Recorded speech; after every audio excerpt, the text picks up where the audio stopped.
La trilogía de Skousen. Introducción. El hermano W. Cleon Skousen fue un famoso discursante de temas del Evangelio.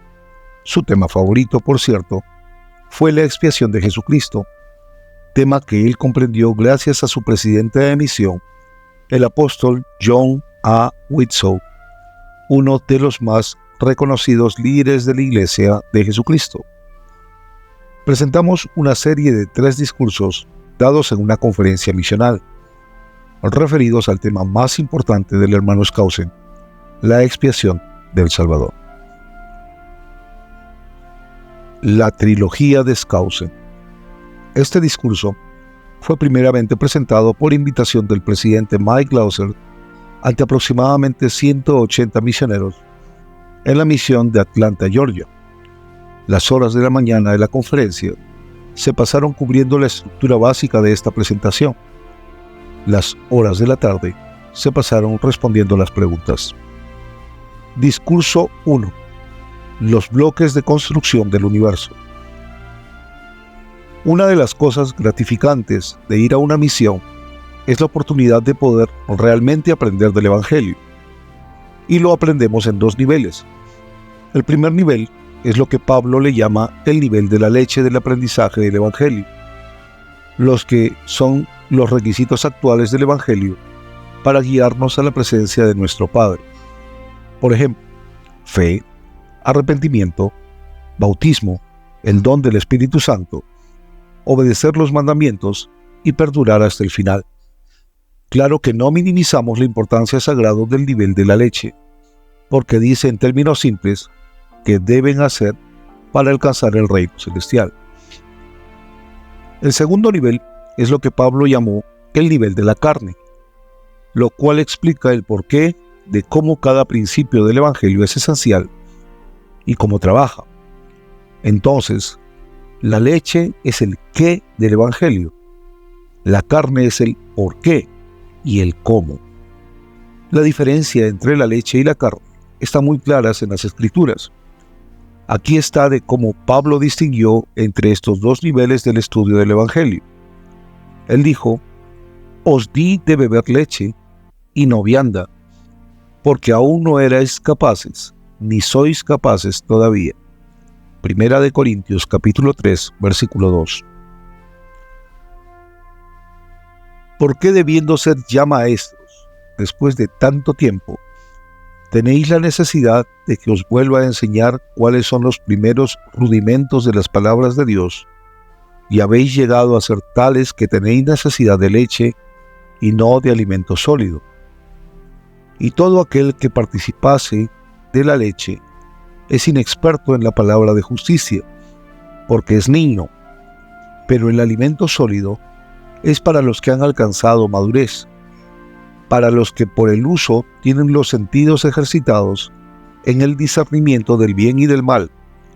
Por lo tanto, no de acuerdo con José Smith, dejando ya los rudimentos de la doctrina de Cristo, vamos adelante a la perfección, no repetidamente, echando otra vez el fundamento del arrepentimiento de obras muertas de la fe en Dios.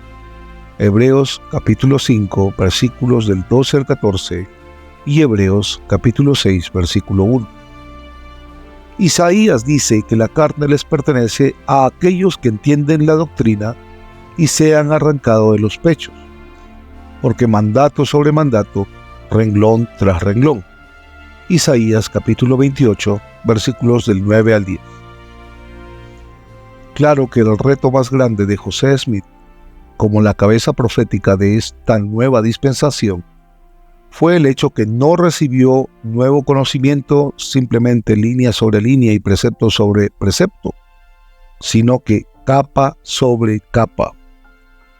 Algunas veces estas capas eran tan enriquecidas con doctrinas intensas de la carne del Evangelio que los asociados de José Smith se sofocaban y denunciaban a José y la más reciente capa de revelación como falsa e inaceptable. Pero el tiempo de José fue corto. Él no podía esperar a aquellos que se retrasaban.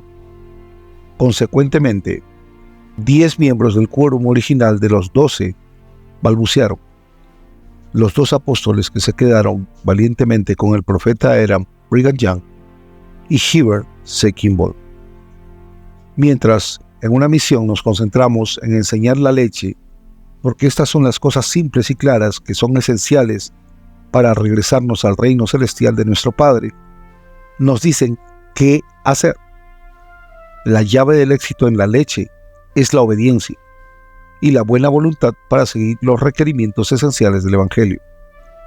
Noten que Pablo se molestó con los santos en su día porque no podía llevarlos a que fueran más allá de la leche y aprendieran de la carne del Evangelio, y por eso ir en perfección. Noten de Isaías que la carne del Evangelio no puede ser digerida para comérsela en bocados. Debe ser meditado, precepto sobre precepto y línea sobre línea. Subtítulo: La bendición de tener un gran maestro. Me metí en la carne del Evangelio un poco después, cuando llegué a la misión británica. Solo tenía 17 años cuando se me llamó a una misión, y en cuanto llegué a Inglaterra, supe que el elder John A. Whitsoe presidía sobre todas las misiones en Europa y que tenía las oficinas centrales en Inglaterra. Eso quería decir que de vez en cuando iba a verlo. El presidente Whitsoe era un apóstol y un miembro del Consejo de los 12. Él había sido presidente de 2 universidades, era un científico famoso y era miembro de la Sociedad Real de Inglaterra. Por reputación, él fue considerado ser uno de los primeros eruditos del Evangelio en toda la iglesia y había escrito libros en las enseñanzas de ambos, José Smith y los discursos de Brigham Young. Un día íbamos en el tren juntos y fui tan intrépido en preguntarle al elder Whitsoe acerca de una duda acerca del Evangelio. No me había dado cuenta en ese tiempo, pero mi pregunta pasó a ser la pregunta más profunda de todo el Evangelio. Yo le dije: elder Whitsoe, ¿por qué Jesús tuvo que ser crucificado? Él tomó una pausa y después dijo: ¿quién te dijo que me hicieras esa pregunta? Yo le dije: bueno, nadie, es mi pregunta. Cuando era un niño pequeño en Canadá, nos decían de cómo en Pascua Jesús fue lacerado como un látigo, cómo tenía una corona de espinas en su cabeza, con sangre corriendo en su rostro, y cómo fue clavado en la cruz y sufrió la más terrible agonía. Me pregunté, ¿quién en el mundo querría tal sufrimiento? Si tenía un propósito, ¿cuál era? Aún más, ¿cómo la crucifixión de Jesús tenía que ver con mi salvación? Elder Whitsoe pensó por un momento y después dijo: te podría contestar tus preguntas, pero no entenderías las respuestas. No sabes lo suficiente acerca de nuestro Padre Celestial. Entonces le dije: ¿me enseñaría? Fue una cosa atrevida al preguntarle a una autoridad general con una carga pesada, pero después de un momento él dijo: ya que es tu pregunta, tal vez tengas la curiosidad suficiente y tenacidad para preferir seguir la tarea tediosa de aprender línea sobre línea y precepto sobre precepto, porque es la única manera en que vas a ver el cuadro completo. Así fue como yo me tropecé en una de las grandes bendiciones de toda mi vida.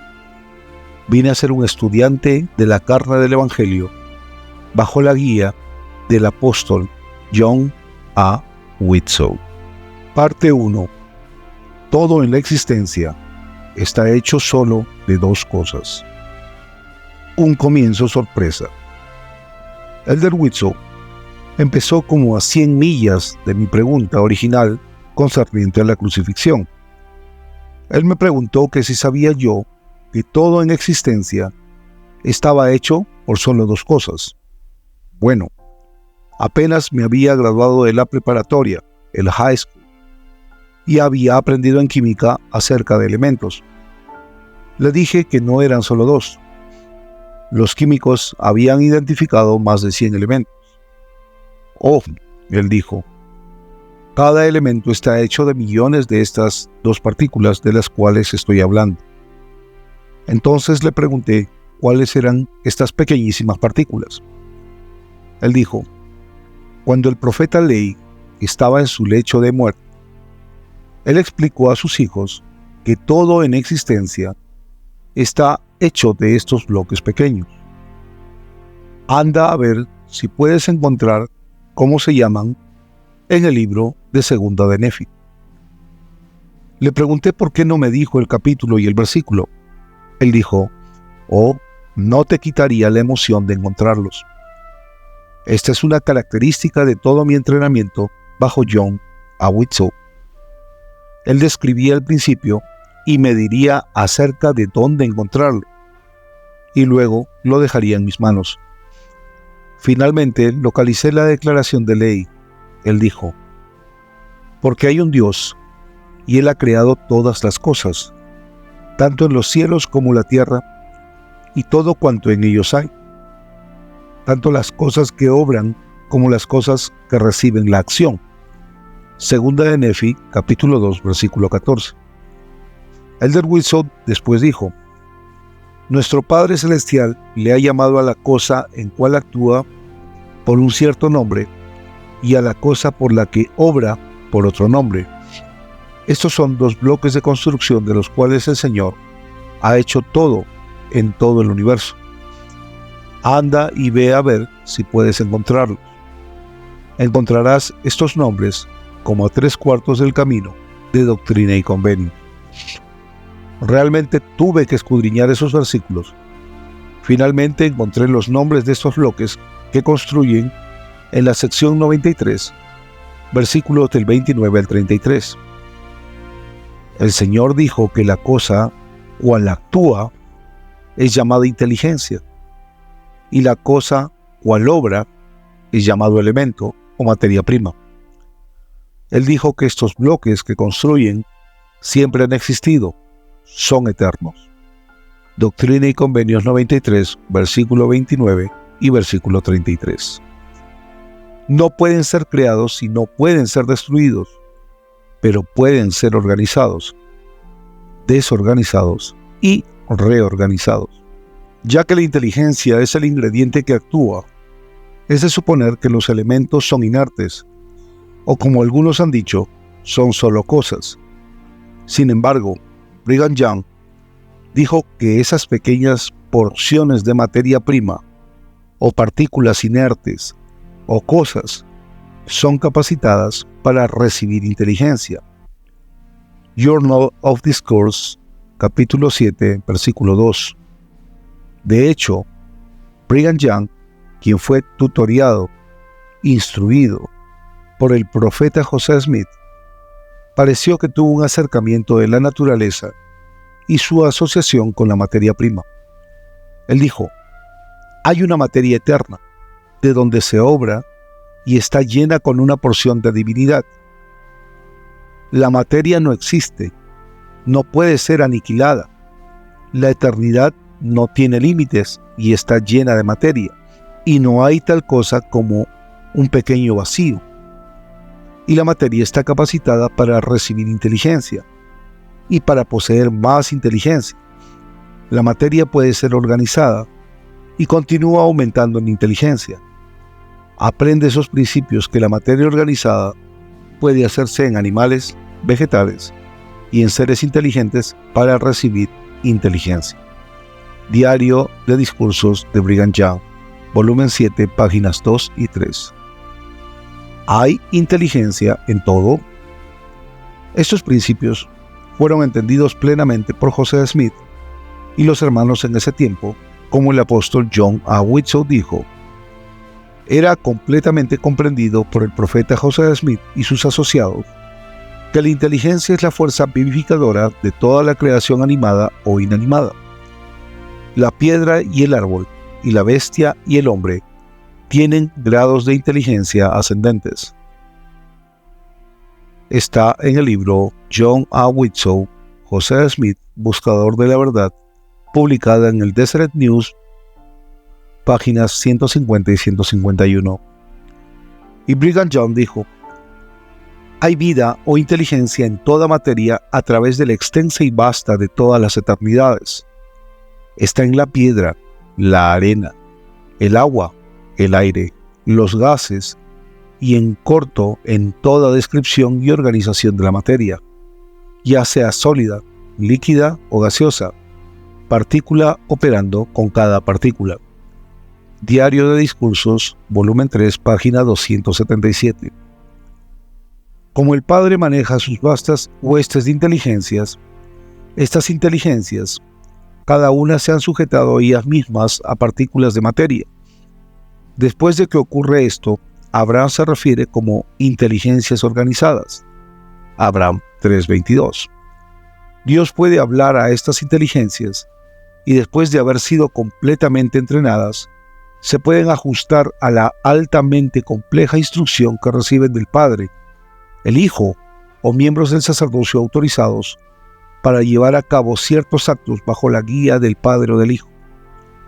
El Señor dice que este proceso elaborado en entrenar a estas huestes de entidades para ajustarse a la elaborada complejidad de los designios de Dios por tener inteligencias que se adhiere a inteligencia de acuerdo con el patrón descrito. Doctrina y Convenios, sección 88, versículo 40. Los científicos están gradualmente identificando estos complejos patrones y han trazado su intrigante composición. Estos patrones son únicos para cada entidad a través de la naturaleza y se refieren a estos como ADN. Parte 2. ¿Cómo me puedo relacionar con mi propia inteligencia individual? Le pregunté al Elder Widtsoe cómo se vería una inteligencia. Él me dijo que me viera en el espejo, ya que yo era una inteligencia. Yo le dije, ¿usted quiere decir todo yo? Él dijo, no, solo un poco. Yo soy en ti, en el cual nuestro Padre Celestial ha estado entrenando desde que te trajo de la oscuridad exterior. Él continuó, sabemos que fuiste valiente durante tu entrenamiento como inteligencia, porque el Padre te ha dado un cuerpo espiritual según el modelo de Él mismo. Y porque fuiste valiente en el mundo espiritual, Él te ha permitido tener un cuerpo físico, con millones de inteligencias organizadas en tu tabernáculo temporal y fielmente sirviéndote aquí en la tierra. Bueno, yo pregunté, ¿a dónde está mi inteligencia personal? Él dijo, pon tu mano sobre tu cabeza. ¿Está sobre o debajo de ti? Yo dije, está sobre mí. Él dijo, agarra tu barbilla, mentón. ¿Está sobre o debajo de ti? Yo le respondí, está debajo de mí. Agarra tu oreja. Yo le dije, está al lado mío. Después el Elder Widtsoe preguntó, ¿dónde está ese pequeño yo del cual sigues hablando? Yo le dije, debe estar hasta ahí detrás en algún lado. Él contestó, así lo creo. Yo le pregunté, ¿es mi mano parte de mi yo? Él dijo, no, esa mano es tuya, pero no es el yo, o el pequeño yo soy del cual tú sigues hablando. Le pregunté al Elder Widtsoe por qué le llamamos al yo en cada uno de nosotros un pequeño yo soy. Él dijo, cierra tus ojos. Ahora dime si crees realmente que existes. Como el famoso filósofo René Descartes declaró, cogito ergo sum. Yo pienso, entonces yo soy. Descartes era un francés quien vivió en 1596 a 1650 y es considerado por muchos el padre de la filosofía moderna. Él creía que todo consistía de dos cosas, la substancia pensante, la mente y la substancia extendida o materia. Una cosa que sabía, por cierto, el hecho que él personalmente existía y por seguir cuidadosamente una serie de proposiciones, él estaba seguro que también Dios existía. En este punto, Elder Widtsoe dijo, ahora cierra tus ojos. Primero fíjate en tu autoconsciente y luego fíjate en todo lo que existe fuera de ti. Es afuera de tu entidad, de tu autoexistencia. Como Descartes, sabes que tú eres, o para hacerlo más personal, puedes decir, yo soy. Esta es tu inteligencia individual hablando. no solo sabes que existes, pero Dios sabe que siempre has existido. No tuviste que ser creado porque siempre estabas ahí, y Dios siempre está ahí. No siempre fue Dios, pero siempre fue una entidad existente. Cuando Moisés le preguntó a Dios cuál era su nombre, Él le dijo: yo soy el que soy. Éxodo capítulo 3, versículo 14.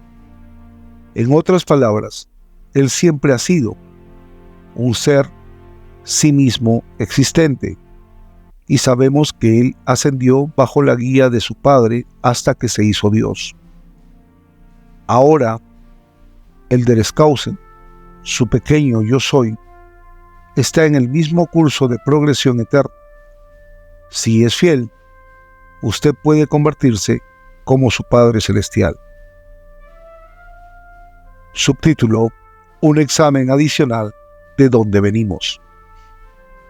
Le pregunté al Elder Widtsoe: si siempre existimos, ¿de dónde venimos? Él dijo: de oscuridad exterior. Pregunté: ¿cómo sabemos esto?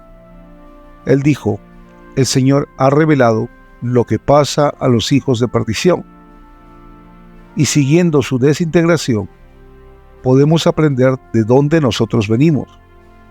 Por ejemplo, cuando el padre Lehi estuvo en su lecho de muerte y se dirigió a sus dos malvados hijos, Lamán y Lemuel, él dijo que estaban realmente en peligro de convertirse en hijos de perdición.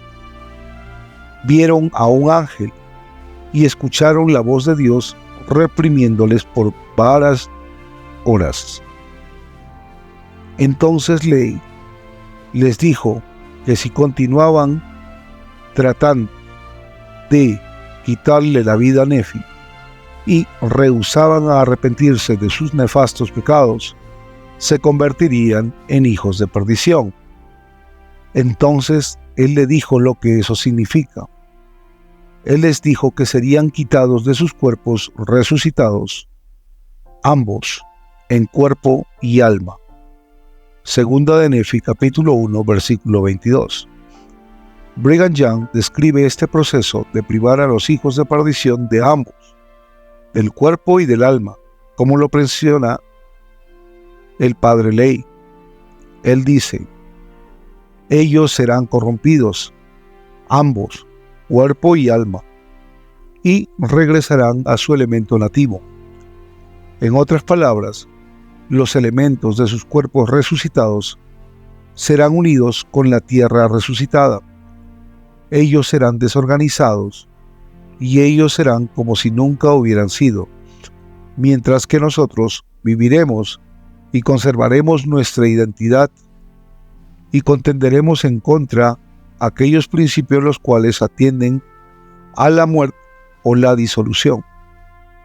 Yo quiero preservar mi identidad para que puedan ver a Brigham en los mundos eternos, así como lo ven ahorita. Diario de Discursos, volumen 7, versículo 57.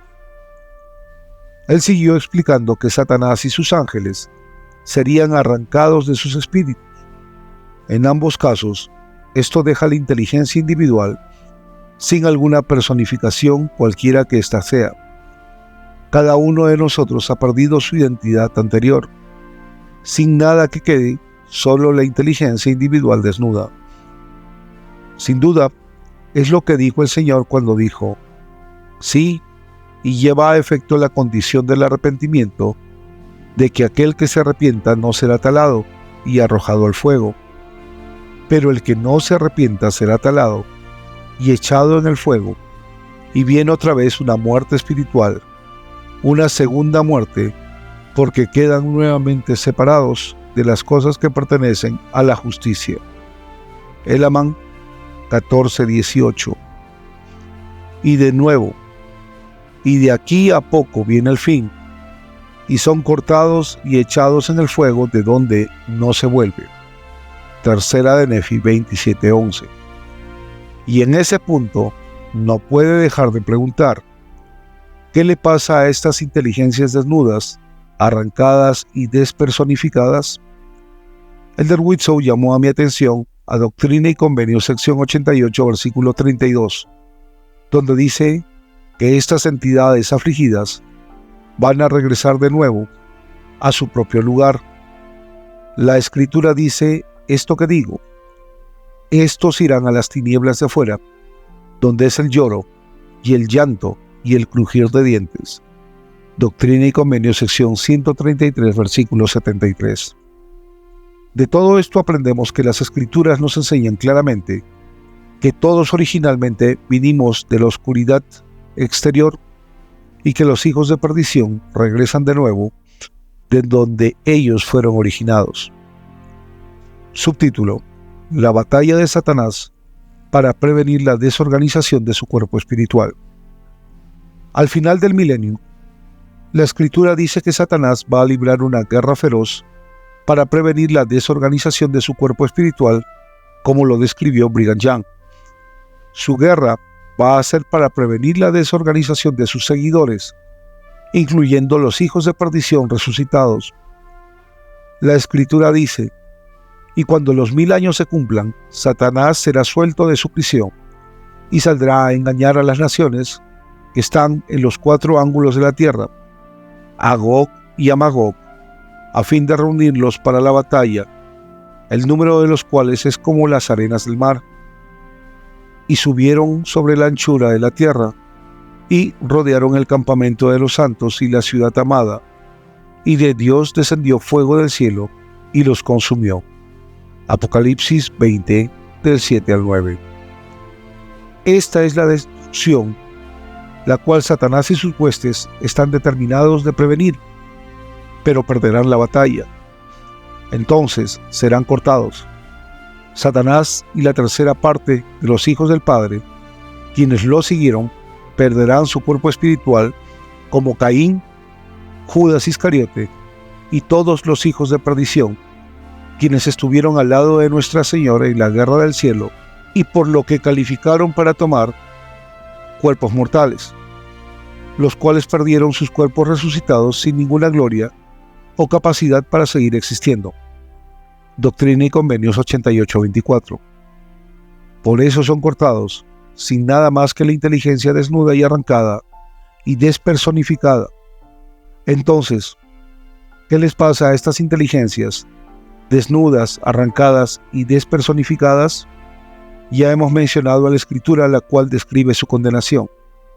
Estos irán a las tinieblas de afuera, donde es el lloro y el llanto y el crujir de dientes.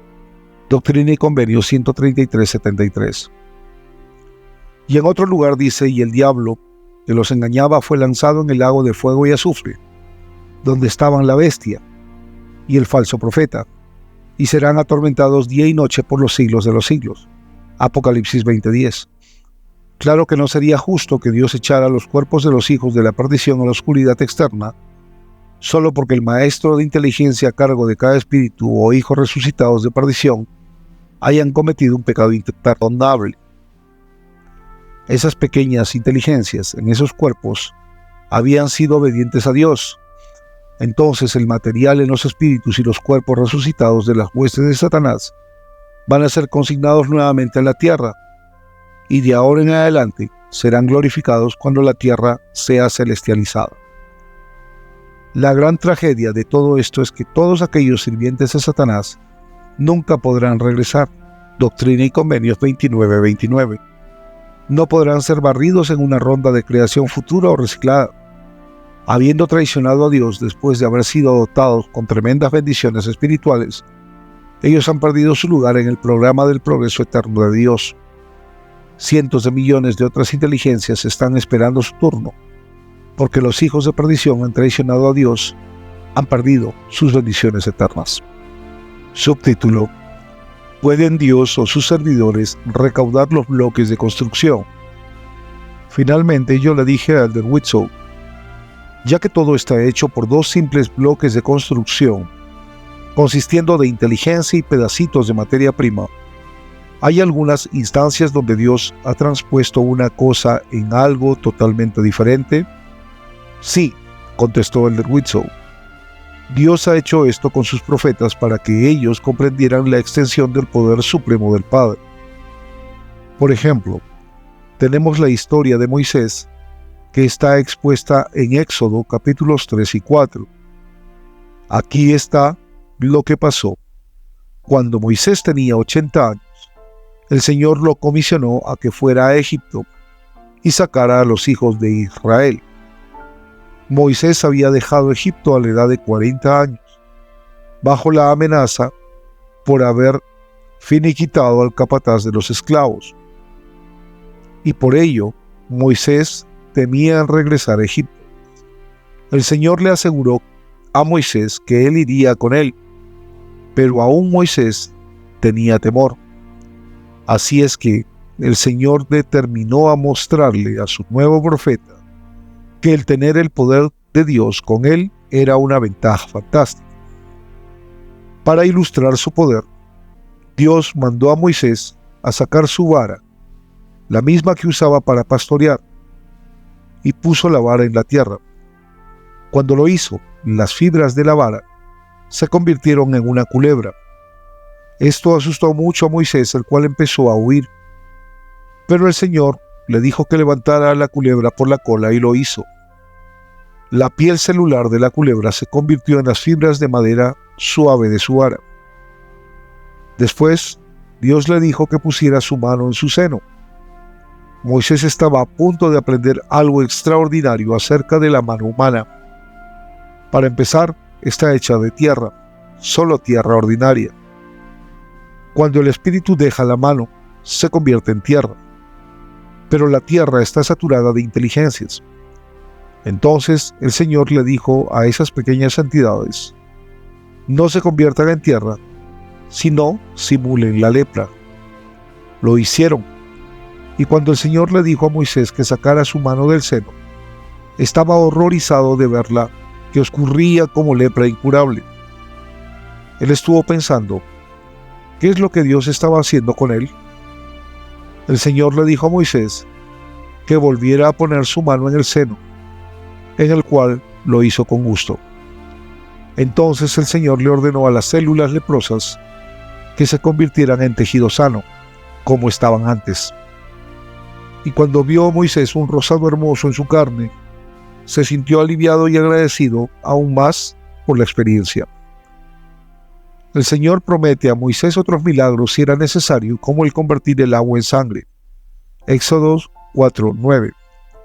Sin embargo, esto fue suficiente para demostrar el poder de Dios al comunicarse con la inteligencia en la materia, y por ello puede cambiar la madera a la carne y después producir agua a chorros de una roca sólida. Números 20:11. En el análisis final, todo está hecho de solo dos cosas, y Dios se puede comunicar con las vastas huestes de inteligencias para que se conviertan en lo que Él desea. ¿Dónde están los dioses construyendo sus reinos? Estaba en el principio de mi misión cuando me encontré con una declaración del Señor en sección 71 de Doctrina y Convenios, dirigida a José Smith y Sidney Rigdon, y decía: abráis vuestra boca para proclamar mi evangelio, las cosas del reino, declarando sus misterios por medio de las Escrituras. Doctrina y Convenios 71:1. Le dije a Elder Whitson que no sabía de algún misterio de las Escrituras.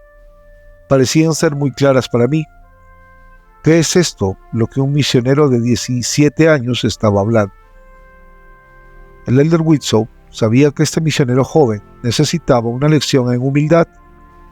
Él dijo: Elder Skousen, dele vueltas a la sección 88 de Doctrina y Convenios.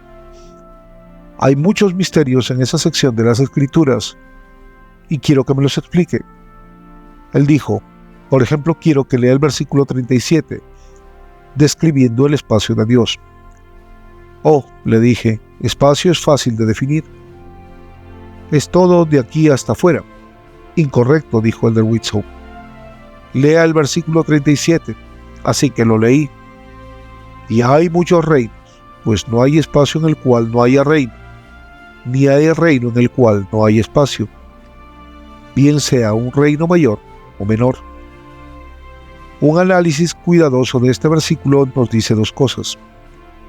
Primero que espacio es definido como una región afuera en las eternidades, donde la familia de dioses está construyendo una inmensa cadena de reinos.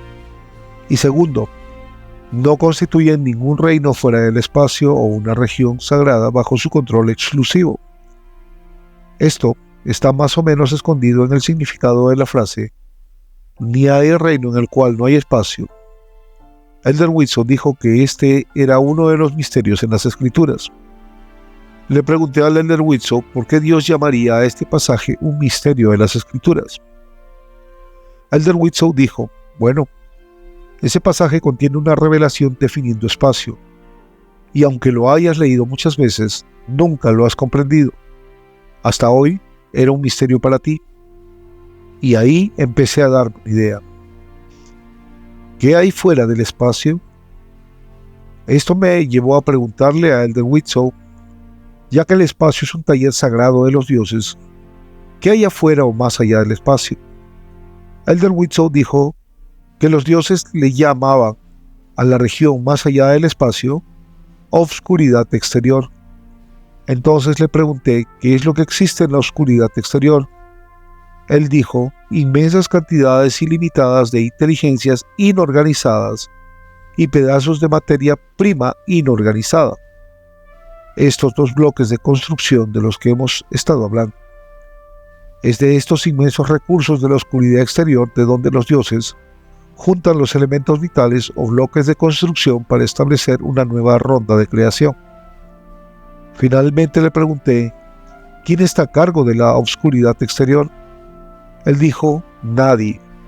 Las inteligencias primitivas y pedazos de materia existen en total caos desorganizado, sin algún poder organizador sobre ello o alguna influencia para guiarles.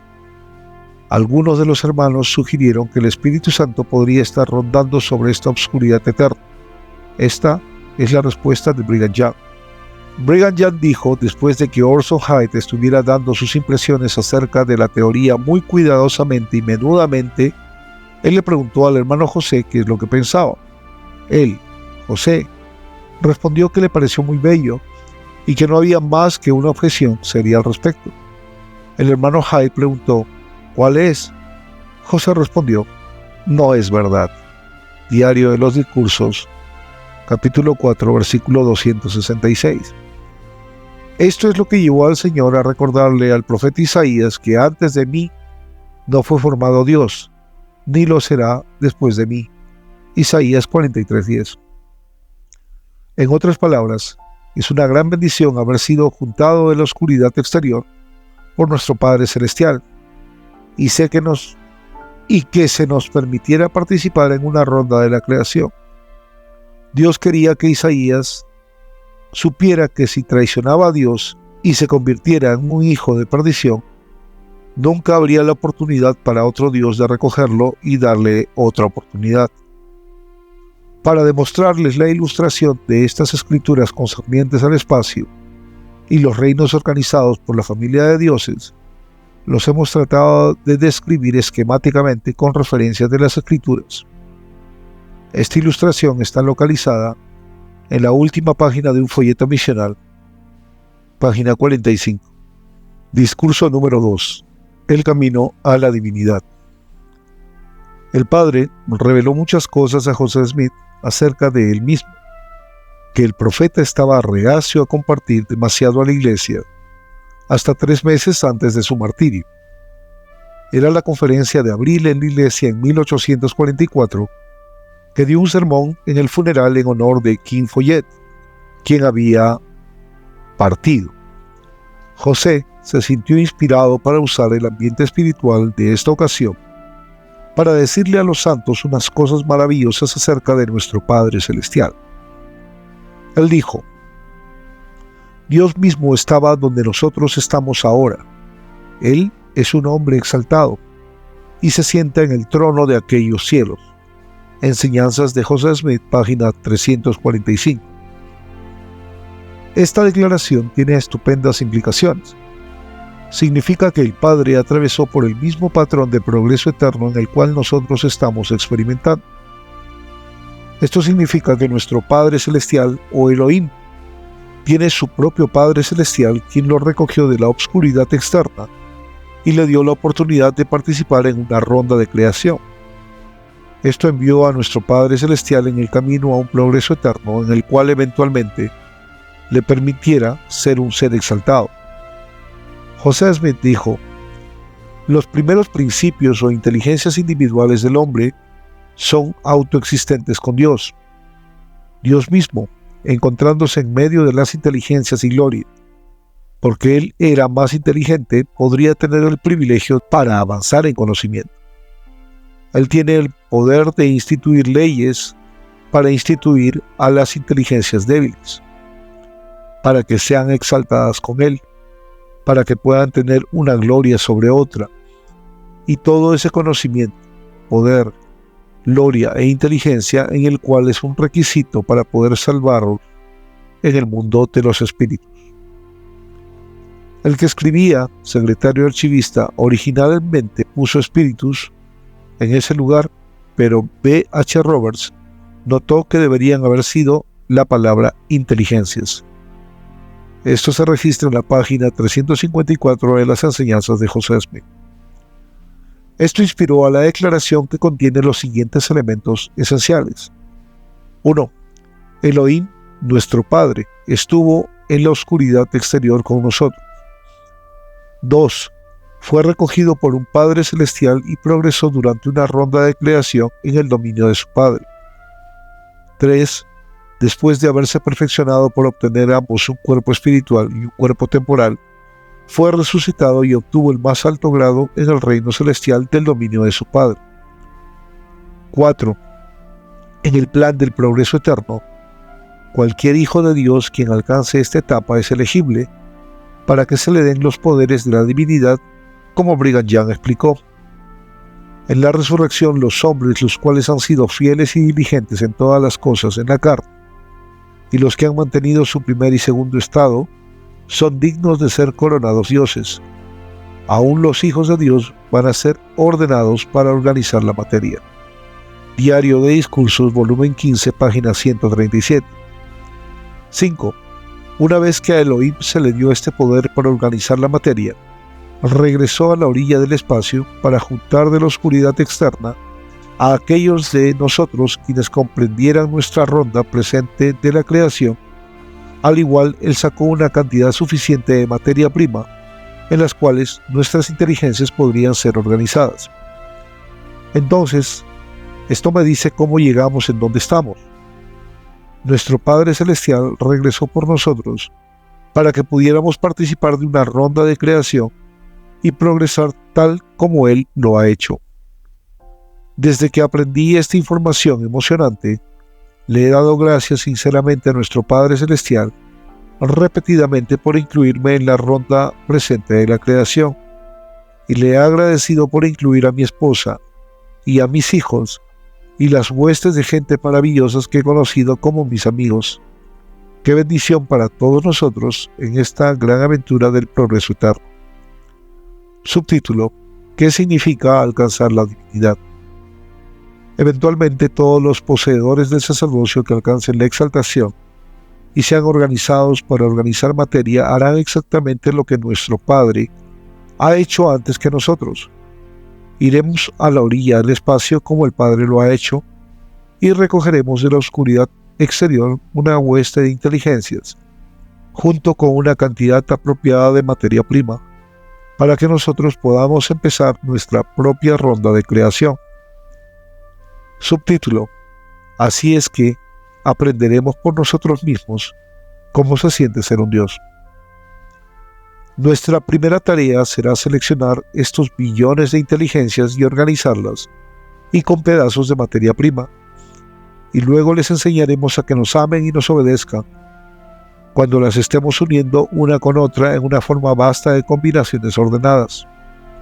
Entonces les explicaremos cómo vamos a organizar una galaxia propia. Esto ayudará a expandir el espacio de los dioses y agregarlo a la gloria de aquellos que han ido antes de nosotros. Una parte significante de esta etapa de entrenamiento será ayudar a estas inteligencias individuales a decidir dónde quieren quedarse en esta vasta orden de nuevas cosas. Uno pensaría que todos quieren ser dioses, pero no es así. Abraham nos dice que estas inteligencias son calificadas y escogerán diferentes niveles de existencia de acuerdo con sus deseos. Abraham 3, del 19 al 22, y Enseñanzas de José Smith, página 373. Algunos quieren ser parte del planeta, los cuales serán resucitados eventualmente. Algunos desearán ser parte del reino animal, y un segmento pequeño, los cuales constituyen las primeras inteligencias que aspiran a tener oportunidades comparables a las de un Padre Celestial. El aspecto más significativo de esta etapa de entrenamiento y de hacer decisiones es el hecho de que una vez que las decisiones están hechas durarán toda la eternidad. Cada inteligencia no solo escogerá su participación en el mundo espiritual y en la vida de la tierra, pero al igual en las eternidades, siguiendo la resurrección. No obstante, cada inteligencia habrá tenido la satisfacción de saber que hizo su propia elección y por ello fijado el curso de su desarrollo eterno. Cuando venga el tiempo para lanzar la creación del espíritu, cada inteligencia tomará el lugar que ha escogido. José Smith describe esta transición extraordinaria donde las inteligencias se mueven ansiosamente de la casi anticipación teórica a una participación actual. Él dice: la organización de los mundos espirituales y celestiales y de los seres espirituales y celestiales fue acordada como el orden más perfecto y armonioso. Sus límites y sus vínculos fueron fijos irrevocablemente y voluntariamente, suscritos en su estado celestial por ellos mismos, y fueron por nuestros primeros padres suscritos en esta tierra. Historia de la Iglesia, volumen 6, página 51. Esto nos dice que después que las inteligencias han escogido una participación eterna, el cual desearán cumplir, la señal será dada, y todos tomarán sus lugares inmediatamente en la orden más perfecta y arreglo armonioso. Después, cada inteligencia en la estructura elaborada de Dios por esta ronda de creación estará lista para recibir su personificación espiritual con este emocionante y glorioso comienzo de la creación espiritual. El primer estado habrá comenzado. ¿Y qué de aquellos que desean ser como nuestro Padre Celestial? Puede ser confuso que no todas las inteligencias quieran aspirar a ser dioses. Sin embargo, cuando reflexionamos en la declaración de Abraham que las inteligencias son calificadas de acuerdo a sus atributos, es comprensible porque las inteligencias de menor desarrollo resistirán las responsabilidades asociadas con los niveles altos de la existencia. De hecho, lo genial de cada ronda de creación es que hay oportunidades de participación, las cuales se extienden desde la más simple participación hasta la complejidad extrema de las responsabilidades de la divinidad. Las Escrituras lo ponen claro, que un ser exaltado, quien es miembro del sacerdocio y ha sido ordenado a la divinidad, va indudablemente a encontrarse con tres crisis monumentales que puede arriesgar su participación como un Padre Celestial y amenazar a destruir su inmediata ronda de creación. Tres crisis celestiales. La primera creación va a ser una revolución durante la creación de espíritus.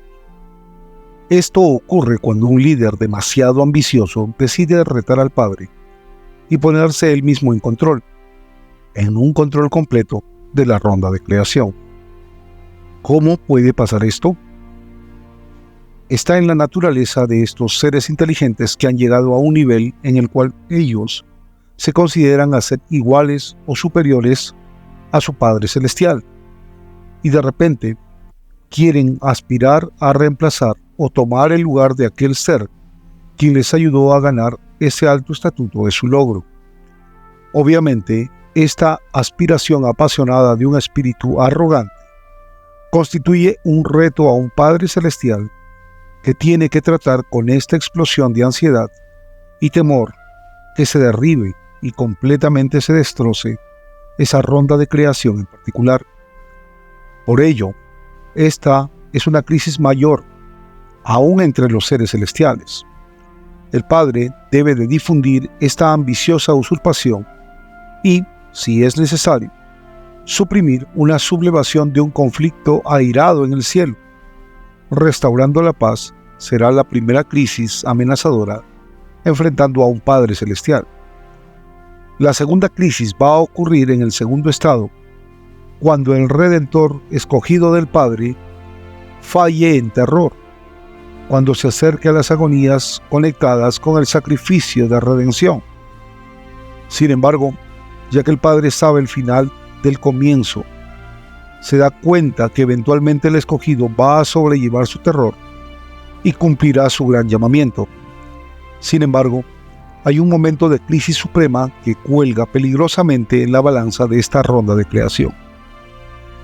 La tercera crisis viene al final del milenio, cuando Satanás moviliza sus vastas huestes de seguidores para hacer este desesperado intento de derrotar al Padre y a su Hijo Redentor.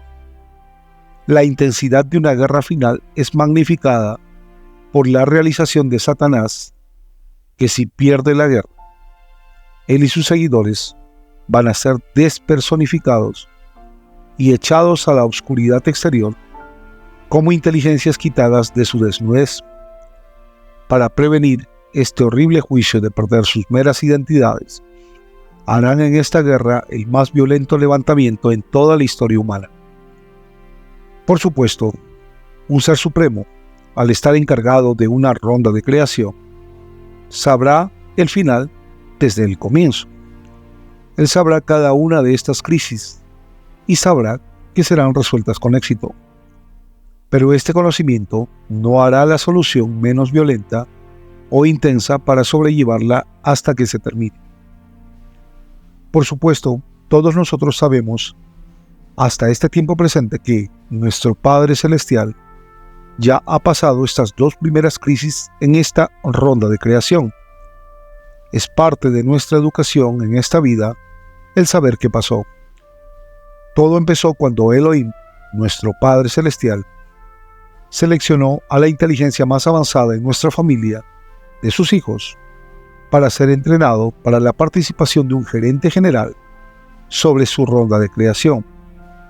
Él fue escogido de todos los hijos de nuestro Padre y nuestro Padre le dio el nombre de Jehová. Subtítulo: El entrenamiento de Jehová. Esta fue una tarea larga y un poco pesada para preparar a Jehová para la divinidad.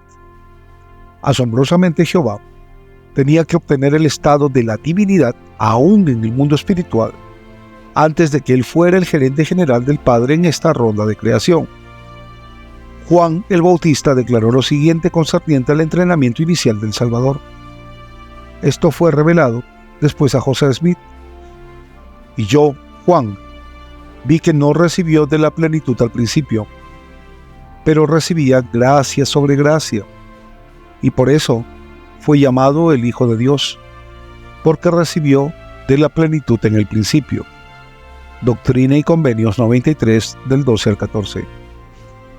Desde la restauración del Evangelio hemos aprendido innumerables detalles concernientes a las etapas tempranas de nuestra presente ronda de creación.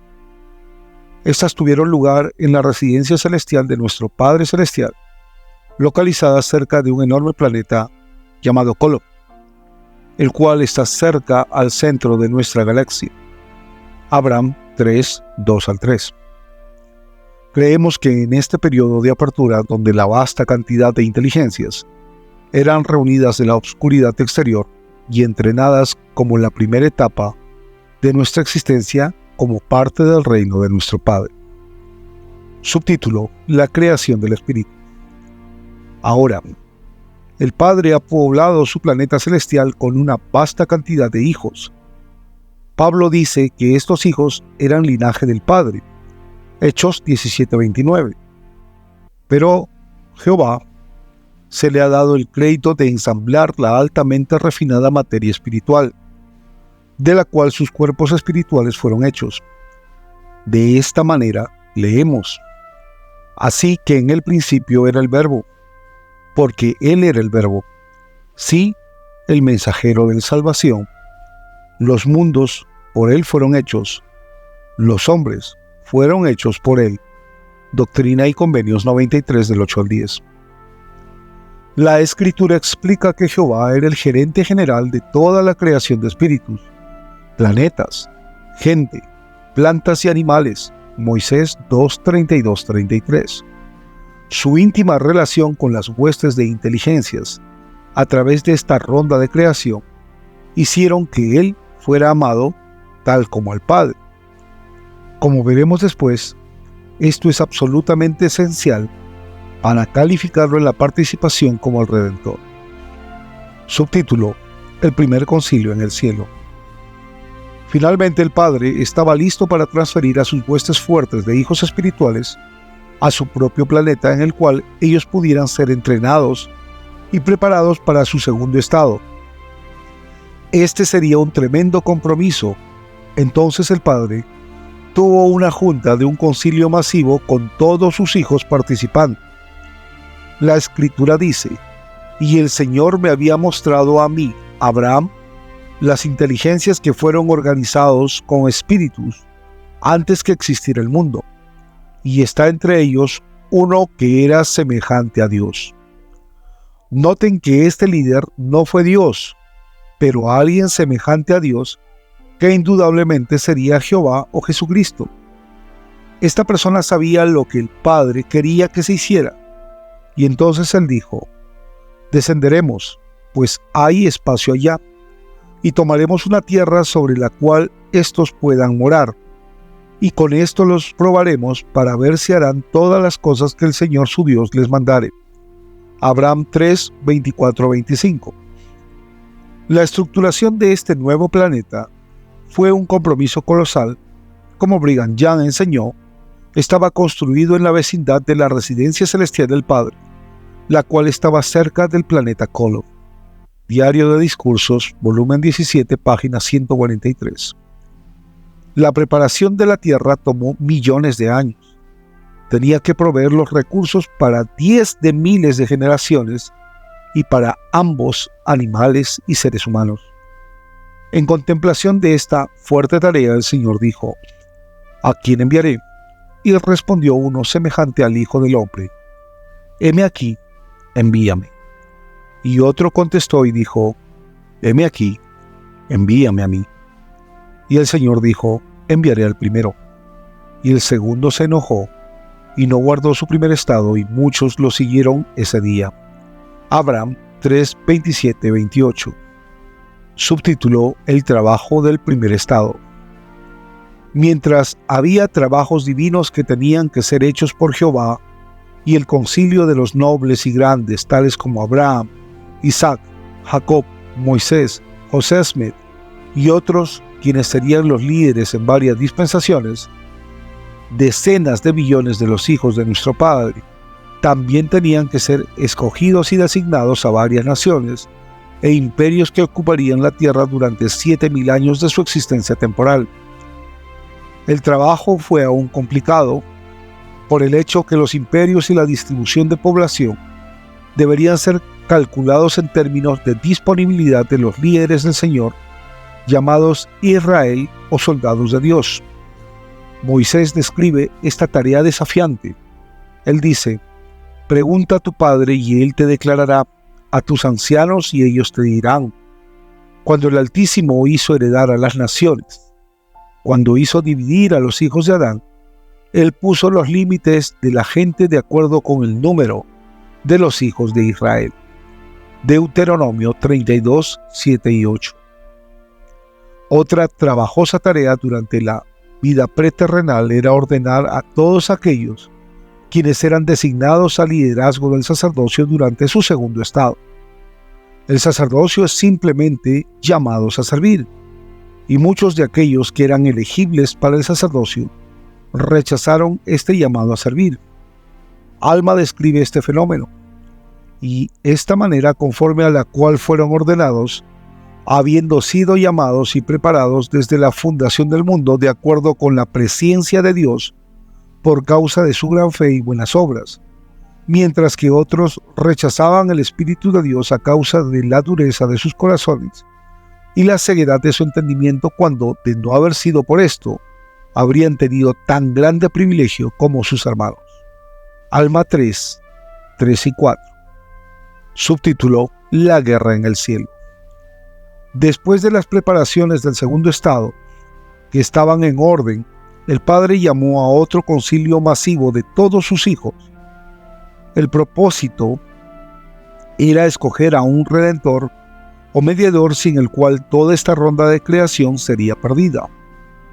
Antes que todo, el Padre explicó que en cada ronda de creación tiene que haber un redentor. Entonces él preguntó quién proporcionaría el sacrificio de redención. De pronto, un acontecimiento fantástico ocurrió. Lucifer saltó al frente. Satanás odiaba la idea de un sacrificio expiatorio en el cual requería una infinita cantidad de sufrimiento por el mediador, el cual sería muy apremiante que las huestes de inteligencias dejaran pasar los pecados del arrepentido y permitirles todas las bendiciones especiales por las cuales el Salvador podría rogar a nuestro favor al ascender en el camino del progreso eterno. Es altamente significante que Satanás no se quedara con su primer estado, Abraham 4:28, pero gastaba su tiempo conjurando una trama en el cual él quería que el Padre aceptara en el lugar de un sacrificio expiatorio, el cual la familia de los dioses ha usado a través de las eternidades. Satanás estaba tan orgulloso de su trama que quería todo el honor por inventarlo. Doctrina y Convenio 29:36. El centro del plan de Satanás era de suspender el albedrío durante el segundo estado y forzaría a los hijos del Padre a conformarse con la ley celestial para que ninguno de ellos se perdiera por el pecado. Él cuidadosamente explicó cómo su trama maravillosa iba a operar. Bajo el plan de Satanás habría ninguna necesidad de un sacrificio expiatorio. No se permitiría pecar. No se permitiría la maldad. No habría sufrimiento. No habría juicio. No habría imposición de castigo. No ocurrirían fallas. Toda la familia del Padre sería automáticamente salvada por el plan de Satanás. Claro, Satanás había olvidado un hecho importante. Todo el propósito del segundo estado era de ayudar a los hijos del Padre a distinguir entre el bien y el mal. Su exposición a la maldad y las consecuencias de su influencia eran necesarias para galvanizarse en contra de las tentaciones del mal a través de la eternidad. Pero obviamente el plan de Satanás no haría esto. De hecho, los privaría de la capacidad para experimentar la maldad o aún reconocerla. De hecho, bajo el plan de Satanás, los hijos del Padre irían por la vida en una camisa de fuerza luciferiana y aprenderían absolutamente nada. Por esto, cuando Jehová percibió cuán abominable el plan de Satanás era para declaradamente robarle al Padre su trono y privar a Jehová de su misión divina, él pasó al frente y ofreció pasar por todas las agonías de un sacrificio de redención y por ello salvar toda esta ronda de creación. Inmediatamente el Padre aceptó el ofrecimiento de Jehová y rechazó el plan subversivo de Satanás. Subtítulo: De pronto hubo un alboroto en el cielo. A una larga porción de esta vasta multitud les gustó el plan propuesto por Satanás. Después de todo, les garantizaba la salvación sin esfuerzo de su parte. Haría todas las elecciones por ellos. Eliminaba la terrible necesidad de un sacrificio de sangre y les ofrecía una salvación completa en bandeja de plata. Esta multitud completamente estaba de acuerdo con Satanás y estaban dispuestos a librar guerra para adoptarla. Entonces la primera gran crisis del Padre rugió por la faz del nuevo planeta. Pero esta guerra se luchó en una forma peculiar. No había armas. Juan el Amado dice que el furioso enfrentamiento fue realizado con argumento y debate contencioso. Juan dice que los siervos de Dios pelearon con sus testimonios. Apocalipsis 12:11. La línea de argumento probablemente fue algo así. Si seguían el plan de Satanás, nunca tendrían cuerpos temporales y hasta perderían sus cuerpos espirituales. Es interesante que aquellos que trabajaron a favor del Salvador se les llamara soldados de Dios o Israel, aún en la vida preterrenal. Ellos testificaron con pasión sincera que la única esperanza para los hijos del Padre era aceptar la decisión del Padre y seguir a Jehová. La proporción de casualidades en esta guerra fue muy alta. En una manera real, era guerra o muerte. Un tercio de las vastas huestes del Padre arriesgaron su legado en el reino de Dios porque ellos querían que el Padre adoptara el plan de Satanás. Ninguna cantidad de razonamiento y compartir testimonios pacientemente iba a persuadirlos. Finalmente, el Padre se sintió obligado a ordenar a Miguel a forzar a las huestes de rebeldes amotinados a exiliarlos a través del velo y dentro del mundo temporal. Ahí, por los siguientes 6.000 años, la guerra continuaría y al final de los 7.000 años, Satanás y sus seguidores enfrentarían su última condenación. Discurso número 3. La misión secreta de Jesucristo. Introducción. El primer estado involucraba la selección del gerente general del Padre para estructurar a su ronda de creación completa. Después, el Padre tenía que escoger a un redentor para el segundo estado. Satanás pensó que el sacrificio expiatorio del redentor era virtualmente estúpido y que por ello él se ofrecía un plan que nunca se había tratado antes. Cuando el Padre escogió el plan tradicional con Jehová o Jesús como el redentor, causó una guerra en el cielo porque muchos de los hijos del Padre preferían el plan de Satanás. Satanás quería eliminar la necesidad de un redentor y garantizar la salvación de todos los hijos del Padre, así lo quisieran o no. El único inconveniente del plan de Satanás era el hecho que estaba basado en la fuerza, y es por eso que el Padre lo rechazó. Esto resultó una guerra en los cielos y concluyó con 1/3 de los hijos del Padre siendo expulsados de su hogar celestial. El segundo estado estaba lleno de peligros bajo el plan tradicional porque todos estaban en libertad para usar ella o él su albedrío, para que conocieran la diferencia entre lo bueno y lo malo. Por supuesto que cada cual sería responsable por el abuso de su albedrío y serían castigados por sus delitos hasta el mayor centavo. Pero, ¿qué tal si la persona aprende la diferencia entre el bien y el mal y quieren evitar el castigo por las ofensas pasadas? ¿Podría hacerse eso? El Padre dijo que había una manera si sabes cómo trabaja. Se llama la expiación.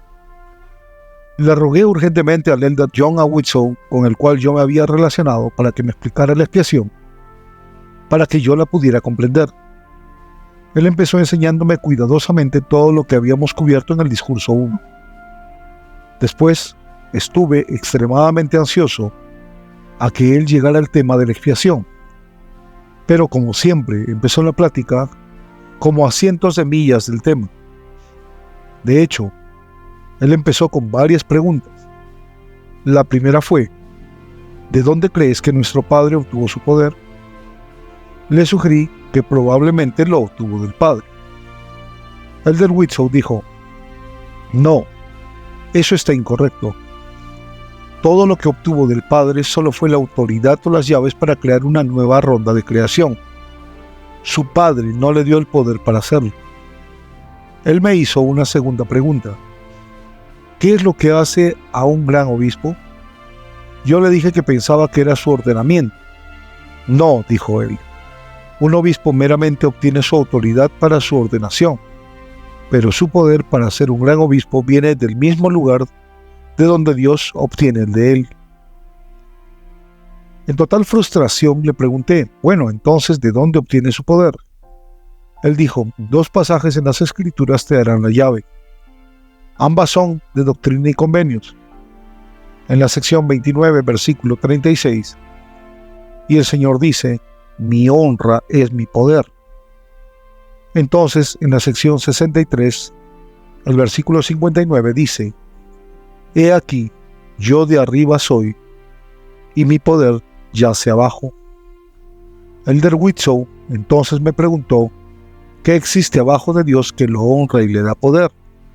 O, para este propósito, ¿qué hay debajo de un obispo que le honra y por ello le da su poder? Después de un momento dije: bueno, con Dios son las vastas huestes de inteligencias que lo honran y por ello le obedecen. Eso ciertamente le da poder. Y supongo que podríamos decir que lo mismo pasa con el obispo, quien es honrado y obedecido, y por eso estos derivan en su poder.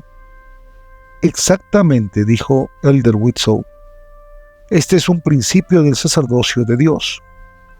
Él y sus servidores adquirirán su poder de aquellos sobre quienes presiden. Él continuó: pienso que también sabes que lo que hace a un gran obispo es que todos estén en sus lugares para los servicios del domingo. Son los diáconos listos para servir el sacramento y sacerdotes dignos para bendecirlos. Sus maestros bien preparados y radiantes con el Espíritu. Son los jóvenes sacerdotes quienes se convierten ellos mismos con el Evangelio y están ansiosos para ser llamados a las misiones. Son las maestras visitantes vigilantes de la sociedad de socorro, quienes son prontas en detectar las necesidades de los enfermos y los pobres. Estas son las cosas que hacen que la gente diga: mira, qué gran obispo. Obtiene su poder, viene del apoyo y la honra de su barrio, el cual es demostrado por los miembros del barrio, respondiendo entusiastamente a su guía y liderazgo. Después él continuó: es de la misma manera con Dios. La honra y la obediencia que él recibe de su vasta legión de inteligencias, las cuales le dan su poder. Subtítulo: ¿cómo puede Dios perder su poder? Después él me sorprendió diciendo: ¿sabes que nuestro Padre Celestial puede perder ese poder?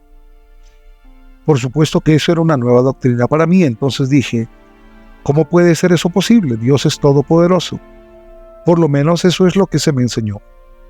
Él dijo: esta sorprendente doctrina de que Dios puede perder su poder es encontrada en Alma capítulo 42. Ahí simplemente enseña que Dios es un gran árbitro del universo y cada inteligencia depende de que Él sea absolutamente honesto, absolutamente justo, absolutamente equitativo y absolutamente incontrovertible. De otro modo, Él dejaría de ser Dios. Alma 42, versículos 13, 22 y 25. Mormón capítulo 9, versículo 19. Es por eso que la Escritura dice: el Señor no puede considerar el pecado con el más mínimo grado de tolerancia. Alma 45, versículo 16. Doctrina y Convenios 1, 31. O si lo hace, dejaría de ser Dios. O en otras palabras, Dios caería. Inmediatamente agregó: pero por supuesto, Él no se va a caer, porque Él sabe cómo prevenirlo. Sin embargo, Él quiere que nosotros sepamos que Él puede caer. El Padre quiere que sepamos que si Él no mantiene la confianza y la honra de las huestes de inteligencias en esta ronda de creación, dejarían de honrarlo y después dejarían de obedecerlo. Y sin su honra, Él dejaría de ser Dios. Este es un mensaje poderoso expuesto en Alma, capítulo 42 y Mormón 9:19. Habiendo puesto estos principios maravillosos y algo sorprendentes, él continuó diciendo: ahora estamos listos para aprender por qué la expiación de Jesucristo era indispensable para el Padre. Él necesitaba que Jesús hiciera algo de suprema importancia, lo cual el Padre no podría hacer por sí mismo. Si él tratara de redimir a sus hijos después que hayan caído, dejaría de ser Dios. Subtítulo: ¿por qué la caída era necesaria? Después que reconocí el dilema del Padre en el segundo estado, me pregunté por qué era necesaria la caída. Brevemente, esto es lo que me dijo: en el camino al progreso eterno es necesario durante el segundo estado para la humanidad aprender la diferencia entre lo bueno y lo malo. No solamente deben de saber las diferencias entre estas dos, pero deben inculcar a sus propias almas la determinación de abrazar lo bueno y aborrecer lo malo. Deben rechazar lo malo con una vehemencia instintiva que caracterizará su comportamiento en la familia de los dioses por siempre. Esta es la importancia extrema, particularmente para aquellos que aspiran a ser dioses. Nuestro Padre Celestial sabía que éramos incapaces de encontrar el pecado sin participar de éste. Es heredado en nuestra naturaleza que por intentar aprender acerca del pecado, no podamos evitar algún grado de contaminación. Por ello, bajo una ley celestial, nuestro encuentro con el pecado nos corta automáticamente de la presencia del Padre. Pablo declara enfáticamente del porqué de la caída: por cuanto todos pecaron y están destituidos de la gloria de Dios. Romano 3:23. Esto deja al padre indefenso en cuanto a recuperar sus hijos caídos se refiere. Esto es lo que llevó a Nefi a decir: ninguna cosa impura puede morar con Dios. Así que quienes han pecado mientras aprenden del pecado, debéis ser desechados para siempre. Primera de Nefi 10:21. Subtítulo: entonces, ¿cuál es la respuesta? Pero claro, si aprendemos la diferencia entre lo bueno y lo malo, pero no podemos regresar al dominio de nuestro Padre Celestial para continuar con nuestro progreso eterno, el plan de nuestro Padre Celestial de exaltarnos y de ser dioses es derrotado. Por ello, la familia de dioses tuvo que adoptar un medio que justificara el que el Padre nos restaurara en su reino y continuar nuestro progreso eterno, sin arriesgar su divinidad. El objeto de la expiación era de hacer que las inteligencias pasaran por alto nuestras imperfecciones, a pesar de nuestros pecados. Los eruditos protestantes creen que esto se cumplió por tener a Jesús pagando por nuestros pecados a través del sufrimiento y por ello equilibrar la báscula de la justicia. Sin embargo, esta teoría involucra un problema monumental, y eso es el hecho que no es justo hacer que una persona pague los pecados de otra. Amulek hace notar de esto en Alma 34, 11 al 12. Amulek entonces explica que la expiación no está basada en tratar de equilibrar la báscula de la justicia, sino en la misericordia que sobrepuja la justicia. Alma 34:15. Subtítulo: y resultó que este era el genio de la expiación. Hay 3 requisitos esenciales en la expiación divina para cumplir algo, el cual el Padre no lo pudiera hacer por él mismo. Primero, debe de haber alguien que sea amado por todas las huestes de inteligencias. Ellos deben de amar a esta persona tanto como aman a Dios mismo. Esto se logró al hacer que el Redentor fuera el gerente general de toda la ronda de creación. Por esto significa que cada inteligencia aprendió a honrar y amar al gran Jehová.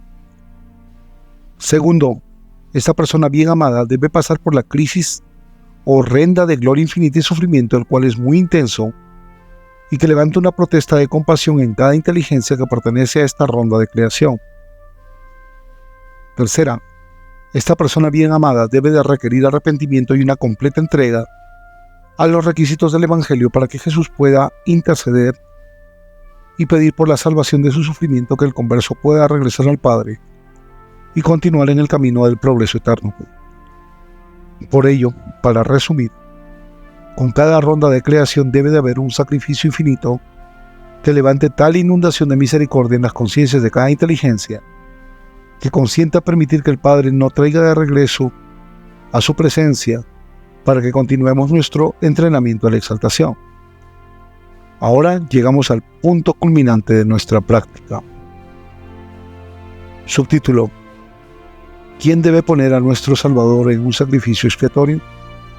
Para poder proveer un sacrificio de redención, alguien debe de finiquitar al Salvador bajo circunstancias intolerables. ¿Quién debería hacer esto? ¿Debería ser planeado, por adelantado, o dejarlo a la oportunidad o circunstancias? Sin duda, esta pregunta fue discutida a lo largo entre el Padre y el Hijo en la vida preterrenal. Se nos deja pensar que la discusión similar al siguiente diálogo debió haber tomado lugar, porque eso fue exactamente lo que pasó. El Padre dijo: mi hijo, como tú sabes, con cada nueva ronda de creación debemos escoger a alguien para hacer el sacrificio redentorio. Estoy agradecido porque tú te ofreciste para proveer el sacrificio que se necesita en esta ronda presente de creación. Ahora, ¿qué piensas tú que sea responsable de llevar a cabo tu sacrificio redentor? En otras palabras, ¿quién te debería sacrificar? El Hijo. Quisiera que mi sacrificio redentor fuera por aquellos que me amaron y que valientemente me apoyaron durante la guerra en los cielos, ya que voy a entrar a la mortandad a través de los lomos de David. Creo que me gustaría que sean los judíos los que me sacrificaran. El Padre.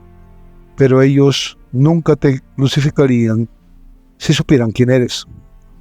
De hecho, como Pablo después dijera, si lo hubieran conocido, nunca habrían sacrificado al Señor de la gloria. 1 Corintios 2:8. El Padre, ¿cómo harías eso? El Hijo, este es mi plan. Haré que los profetas judíos revelen que el Mesías será un judío, y los judíos pensarán que él es un impostor y lo finiquitarán.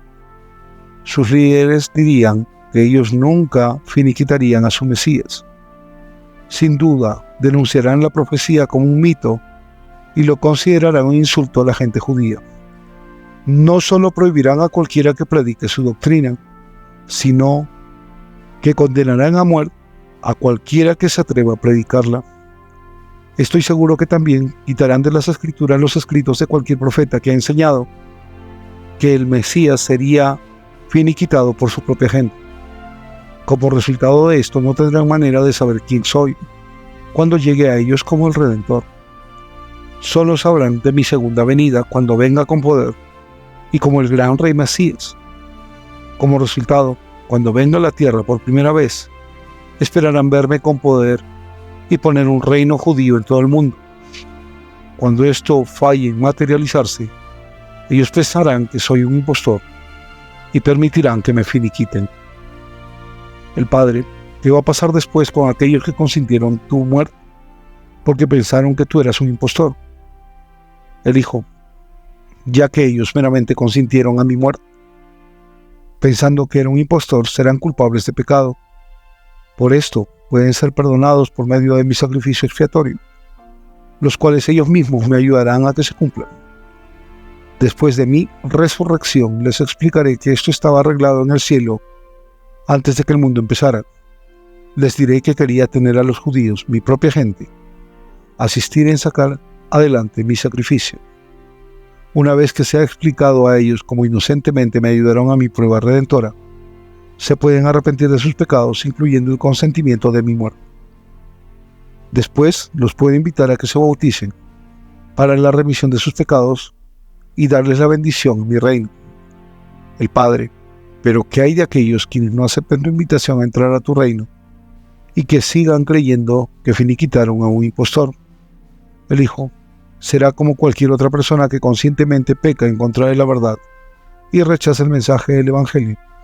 Tendrán que sufrir las consecuencias. El Padre aprobó el plan. Es idéntico al que hemos usado en otras rondas de creación a través de la eternidad. Subtítulo: Poniendo el plan en operación. Después que la tribu de Judá viniera en existencia aproximadamente 1800 años antes de Cristo, los profetas de Israel enseñaron a la gente la plenitud del Evangelio y les explicó que iba a haber un Mesías, quien serviría como mediador para el perdón de sus pecados. Esto parecía haberse entendido y completamente aceptado, pero aproximadamente 1000 años después, cuando varios profetas enseñaron cómo los judíos ayudarían a Jesús a través de su prueba, eran finiquitados con piedras por predicarlo. Esto es lo que le pasó al profeta Zenós y Senoc en Elamán 8:19. Y 600 años después de Cristo, cuando el profeta Leí describió su visión del Salvador siendo crucificado en la instigación de los judíos en los meridianos del tiempo, tuvo que escapar por su vida. Primera de Nefi 2:1-2. Subtítulo: Jesús empieza su ministerio terrenal. Es algo sorprendente, pero Jesús se apareció en la Tierra Santa casi al mismo tiempo que los judíos esperaban a su Mesías que llegara. Esta emocionante anticipación fue basada en una errónea interpretación de una profecía en el segundo capítulo de Daniel. Sería recordado que alrededor del 625 a.C., el rey Nabucodonosor de Babilonia tuvo un terrible sueño, pero no se podía acordar de este. El rey amenazó con ejecutar a todos sus hombres sabios si no le decían de qué se trataba ese sueño y qué significaba. Daniel salvó la vida de 3 compañeros y la de él, a la misma vez las vidas de los hombres sabios, por recibir una revelación del Señor, el cual le dijo lo que había sonado y lo que significaba. El rey había visto una enorme y grotesca imagen en su sueño. La imagen representaba los reinos futuros que gobernarían el mundo. La cabeza era de oro, la cual era la misma Babilonia. El pecho y los brazos eran de plata, los cuales eran Persia, que conquistaría Babilonia. El vientre y los muslos eran de bronce, los cuales aparecieron ser Grecia, la cual conquistaría Persia. Entonces las piernas y pies eran de hierro, que serían los romanos, quienes conquistarían Grecia y luego se dividían en dos piernas del este y del oeste de los imperios romanos. Los pies en la imagen eran de hierro y de barro cocido, los cuales llegaron a ser muchas de las naciones de gentiles europeos, los que se desarrollaron en tiempos más recientes después de que el imperio romano se derrumbara. Daniel le dijo a Nabucodonosor que en los tiempos de estos reyes y aquellos de hierro y barro cocido, que el Dios de los cielos pondrá su reino, el cual nunca será destruido, ni será el reino dejado a otro pueblo. Desmenuzará y consumirá a todos estos reinos, pero él permanecerá para siempre. Daniel 2:24. Daniel había dicho que las escenas finales de esta versión tomarían lugar en los últimos días. Daniel 2:28. Pero los judíos en los días de Jesús pensaron que desde el cruel reinado de hierro de Roma ya se había establecido la piedra del reino de Dios debería de venir muy pronto bajo el gran Mesías. Ellos sentían que no solo iban a destruir todos los reinos mundanos existentes, sino que iban a durar para siempre. Los rabinos no querían esperar a los últimos días, pero querían interpretar el segundo capítulo de Daniel como se había cumplido en su día. La llave suprema a su interpretación torcida fue el derrocamiento de los romanos. Por ello pensaban que no importaba cuántos milagros hiciera Jesús, él no derrocó a los romanos. Él no era el Mesías, entonces la gente esperaba que Jesús pusiera su reino y derrocara a los romanos. Y aprendimos para nuestro asombro que sus apóstoles esperaban la misma cosa. Subtítulo: ¿Por qué los apóstoles fueron engañados? Sabemos que servían los propósitos del Padre y del Hijo al tener los apóstoles que vieran a Jesucristo como el Mesías. Fue un diseño providencial que todos los judíos, incluyendo a los apóstoles, se les permitiera pensar que Jesús se apareció en la tierra para cumplir las profecías gloriosas de Daniel concerniente a la llegada del Mesías. Después de todo, ¿qué no había dicho Jesús? Yo pues os asigno un reino para que comáis y bebáis en mi mesa, en mi reino, y os sentéis en tronos, juzgando a las 12 tribus de Israel. Lucas 22, 29 y 30. Y la madre de Santiago y Juan estaba completamente segura que iba a establecer su reino, y por eso ella le pidió al Salvador que les diera trato preferencial después que tomara su lugar como rey, Mesías en el mundo. Mateo 20, 21 y 22. El Nuevo Testamento lo hace claro, que Jesús fue exitoso en entregar su mensaje sin revelar el hecho de que había venido como el Redentor, más bien que el Rey Mesías. Esto fue verdad aunque Jesús habló en su crucifixión y resurrección varias veces. Sin embargo, el Espíritu lo escondió de los apóstoles y también de aquellos que se consideraban discípulos del Salvador. Lucas dice: pero ellos nada comprendieron, y esta palabra les era cubierta. Lucas 18:34. También tenemos la declaración de Marcos, quien dice: pero ellos no entendían acerca de su muerte y resurrección, y tenían miedo de preguntarle. Marcos 9:32. La asignación del Espíritu Santo era de borrar las mentes de los apóstoles y discípulos de Jesús cualquier referencia de su muerte y resurrección. Hablando de Pedro y Pablo, la Escritura dice: porque aún no habían entendido la Escritura que era necesario que él resucitase de los muertos. Juan 20:9. Fue solo después que Jesús fue glorificado que el Espíritu restauró a sus mentes todo lo que él dijo concerniente a su crucifixión y resurrección durante su ministerio. Juan 14:26. Subtítulo: La carga pesada del Salvador. No sabemos exactamente cuándo Jesús supo por primera vez que él era el que proporcionaría el sacrificio redentor del Padre. Sabemos que a la edad de 12 años Jesús sabía que su papá era Elohim y que él debería estar en los negocios de su padre. Lucas 2:42 al 49. Sin embargo, es poco probable que el padre le cargara a su hijo con el conocimiento de una terrible prueba que le esperaba enfrente de él hasta que empezó su misión en el año 30 después de Cristo. Nosotros especulamos que un tiempo lógico para que los ángeles ministrantes compartieran el mensaje del sacrificio redentor debió haber sido después de su bautismo. Debemos de recordar que inmediatamente después de su bautismo se fue al desierto. Ahí recibió ministraciones espirituales durante 40 días y 40 noches. Esto debió ser un interludio sagrado cuando los ángeles ministrantes podrían haber preparado a Jesús para lo que venía adelante. Era una estación sagrada de refuerzo espiritual, cuando él se desarrolló por 6 semanas sin pan. Lucas 4:2. Subtítulo: ¿Por qué los judíos no reconocieron a Jesús?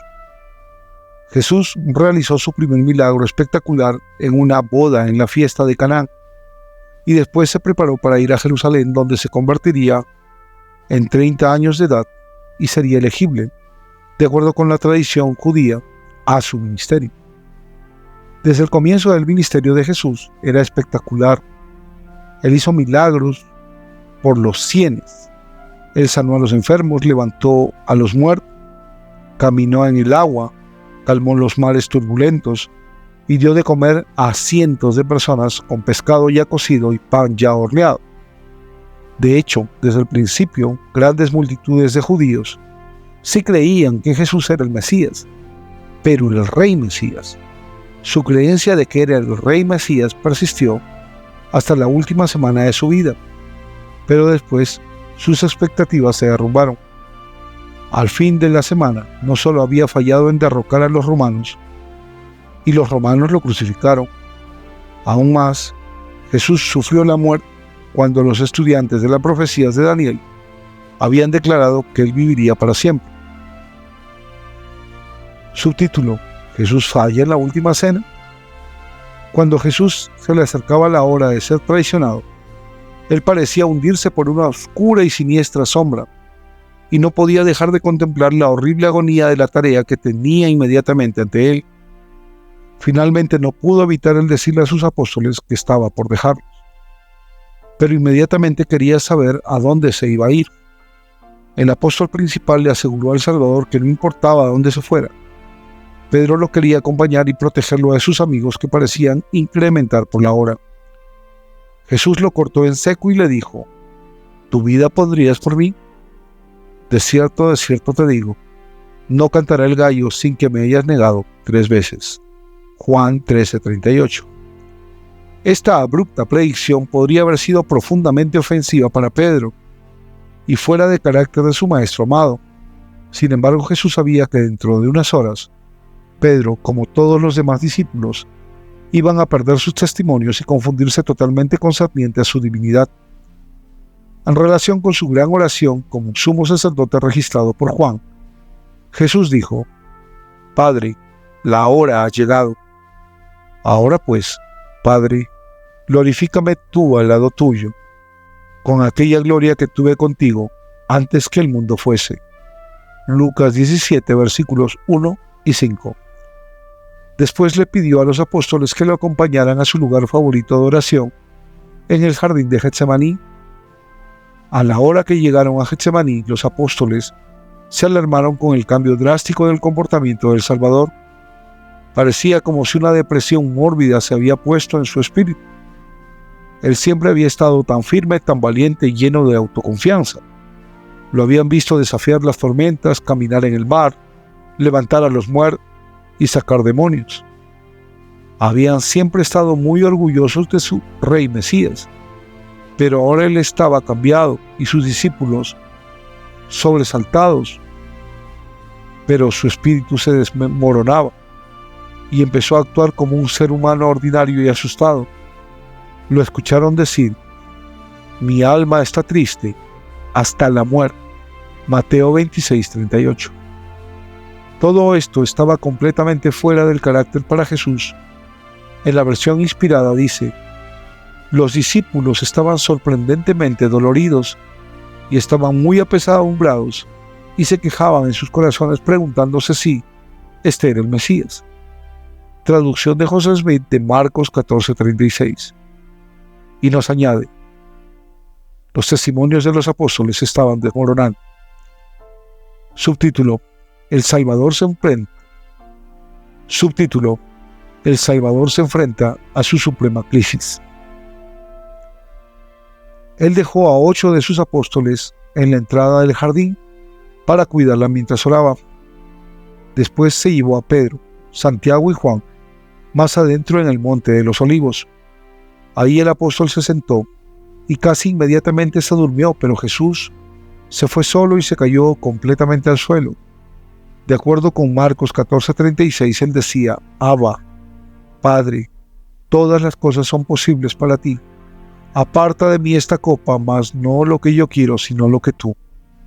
En otras palabras, tú eres Dios, tú eres todopoderoso.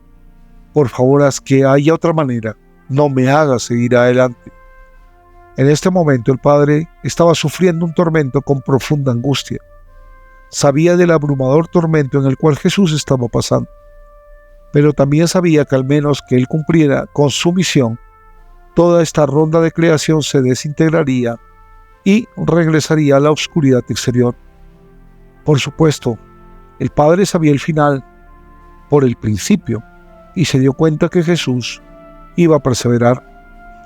Pero este conocimiento no disminuyó la angustia penetrante que sabía que su hijo tendría que soportar. Él entonces mandó un ángel a fortalecer al Salvador, Lucas 22:43. No sabemos quién era, pero no nos sorprendería si hubiera sido Adán o Miguel. Tampoco sabemos qué es lo que dijo, pero podíamos imaginar lo que pudiera haber sido algo como esto: Jesús, no tienes que hacer esto, todavía tienes el albedrío. Si no cumples tu llamamiento, debes saber cuál será la consecuencia.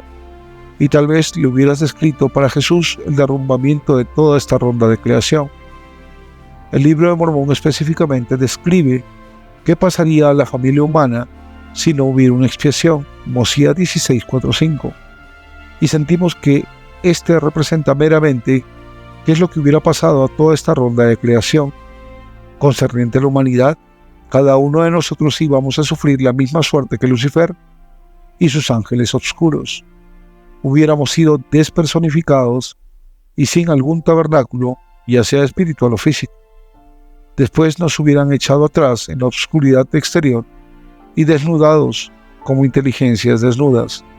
Doctrina y Convenios 88, 32, 73. Como Brigham Young describe qué le hubiera pasado a Jesús mismo, él dijo: Jesús fue preordenado antes que las fundaciones de este mundo fueran construidas, y su misión se le dio en la eternidad para ser el Salvador del mundo. Pero cuando Él fue en la carne, se le dejó escoger o rechazar al Padre. Si Él hubiera rechazado a obedecer al Padre, se hubiera convertido en un hijo de perdición. Diario de los Discursos, volumen 10, página 324. Esto quiere decir que eventualmente Jesús hubiera seguido al despersonificado de Lucifer y al resto de nosotros a la oscuridad exterior. Pero alabado sea Dios, Jesús escogió el camino con espinas de la tortura, terrible para él, cual él nació. Él dijo al Padre: hágase tu voluntad. Aún diciéndolo, una angustia total vino sobre él. Como resultado, él sudó grandes gotas de sangre.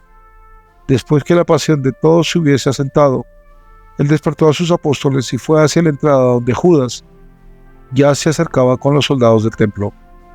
Subtítulo: eventos que llevaron a los apóstoles a perder sus testimonios. Pedro sabía que Jesús no tenía que ser llevado cautivo por los soldados. Todo lo que tenía que hacer es desaparecer como lo había hecho durante crisis en un número de ocasiones en el pasado. Pero no se desapareció, y cuando Pedro vio que estaban por llevárselo prisionero, sacó su espada, le resbaló al lado de la cabeza y le cortó una oreja a Malco. Jesús instantáneamente lo sanó y le dijo a Pedro que guardara su espada. Todo pasó rápidamente. Malco tal vez no se dio cuenta del milagro que se efectuó. Cuando los guardias se llevaron a Jesús, los apóstoles huyeron por varias direcciones para que no fueran arrestados al igual. Después, Pedro y Juan fueron al patio del Sanedrín, donde era obvio que era la alta corte religiosa de Israel, donde legalmente entrampaban a Jesús para que los romanos lo finiquitaran. Obviamente Jesús no iba a derrotar a los romanos. Cuando una mujer le preguntó a Pedro si él era un discípulo de Jesús y él lo negó, otra mujer le preguntó si era el discípulo de Jesús y él lo negó. Finalmente él fue retado por Malco, quien su oreja fue milagrosamente sanada. Y esta ocasión, Pedro empezó a maldecir y a jurar. Él dijo que no conocía a ese hombre. El mundo de Pedro se desmoronaba en pedazos. Había perdido su testimonio y se dice que salió la noche y lloró. Mateo 26, 73 al 75. En ninguna manera Pedro hubiera adivinado la emoción que animaría su alma cuando de repente fue visitado por el Cristo resucitado 3 días después de su crucifixión y 50 días después de la fiesta de celebración del Pentecostés. Él iba a explicar la expiación de Cristo en una multitud grande de judíos y 3,000 de ellos se iban a bautizar. Un tiempo después iba a dar el mismo discurso en el templo y 5,000 iban a bautizarse. Qué glorioso mensaje tenía para todos aquellos que escucharan. Subtítulo: Jesús salva nuestro universo con su vida.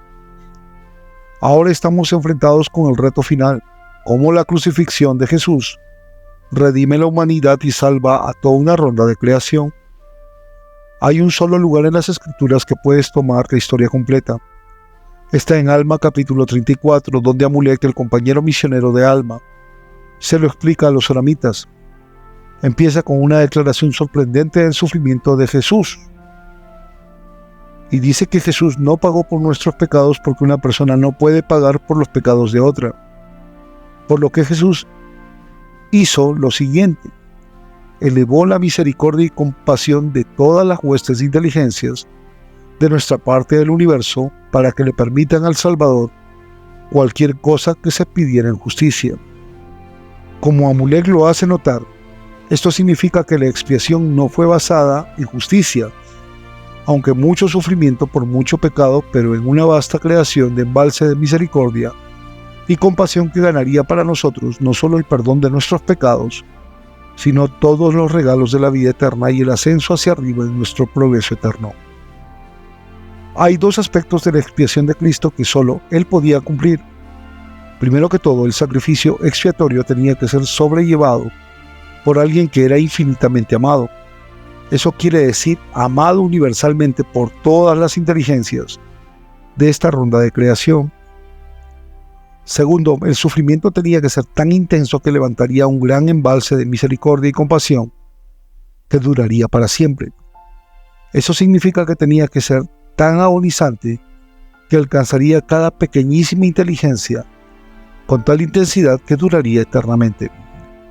Poniendo todo esto en la mente, no podemos evitar el preguntar ¿cuánto sufrió? Muchas personas han sido crucificadas a través de las edades. Entonces, ¿qué había acerca de esta crucifixión que Jesús cambió la historia del mundo? Enoc tuvo una visión del sacrificio que vendría aproximadamente 4,000 años después. Aquí está lo que él registró. Y dijo el Señor a Enoc: mira, y mirando vio que el Hijo del Hombre era levantado sobre la cruz. Y oyó una fuerte voz y los cielos fueron cubiertos, y todas las creaciones de Dios lloraron, y la tierra gimió, y se hicieron pedazos los peñascos. Moisés 7, 55, 56. Esto significa que todas las inteligencias de esta ronda de creación se estremecieron en una angustia profunda como el Señor sobrellevó esas 6 horas de tortura intolerable en la cruz. El sufrimiento de María era tan desgarrador que Jesús le dijo a Juan el amado que la cuidara y se la llevara, el cual lo hizo. Pero había otro participante en la crucifixión. ¿Quién? Todavía tenía un tortuoso e insoportable papel por cumplir. Era el Padre. Para que Jesús tuviera que tomar de la amarga copa de la crucifixión, a la profundidad el Padre tenía que quitar su espíritu sostenedor. Jesús estaba al final de su prueba, pero el retiro del Padre de su espíritu llevó a Jesús a un momento de arranque de agonía. Él clamó en gran voz diciendo: Eloi, Eloi, mi Dios, lama sabactani, ¿por qué me has desamparado? Fue un inexorable, cruel clímax a su sufrimiento. Para él fue imposible describir la agonía de ese momento. No sabemos cuánto duró, pero cuando el Espíritu del Padre arrancó de nuevo dentro de Jesús, él literalmente se derrumbó. Finalmente él susurró: consumado es. Después dijo: Padre, en tus manos encomiendo mi espíritu. Y cerró los ojos. En ese momento Jesús se convirtió en el Cristo. Ahora, como Mulek lo describe poderosamente, Jesús ha llenado el embalse de misericordia y compasión al punto donde Él puede interceder para obtener para nosotros no solo el perdón de nuestros pecados, pero la vida eterna y las bendiciones del progreso eterno. Por eso es que cada paso que hay que dar hacia arriba debe de hacerse en el nombre de Jesucristo, porque sin que Él interceda para que obtengamos estas bendiciones, nada pasa. Ahora déjenme terminar con el ruego apasionado del Salvador para los hijos de los hombres.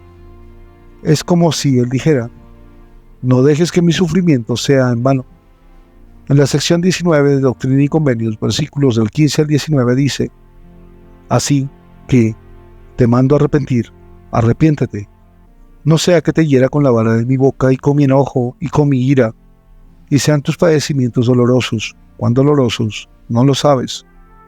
Cuán difíciles de aguantar, no lo sabes. Porque he aquí, yo, Dios, he padecido estas cosas para que no padezcan si se arrepienten.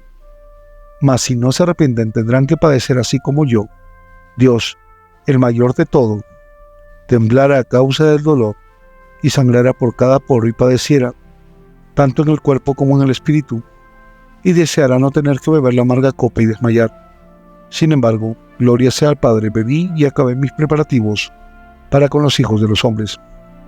Entonces así es como Jesús llegó a ser nuestro Salvador personal.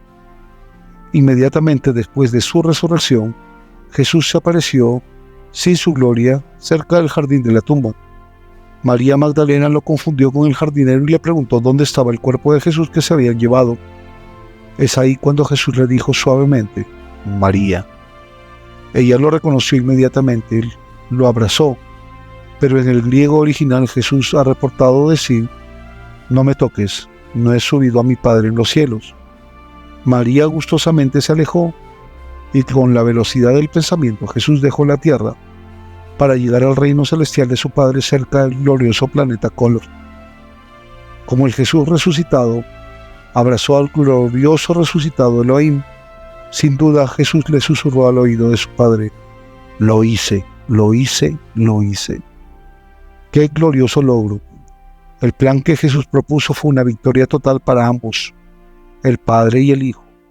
Ahora ya sabes el porqué la expiación era esencial para el Padre, al igual para nosotros, y podría terminar con mi testimonio más solemne y sagrado de que Él lo hizo. Lo hizo. En el nombre de Jesucristo. Amén.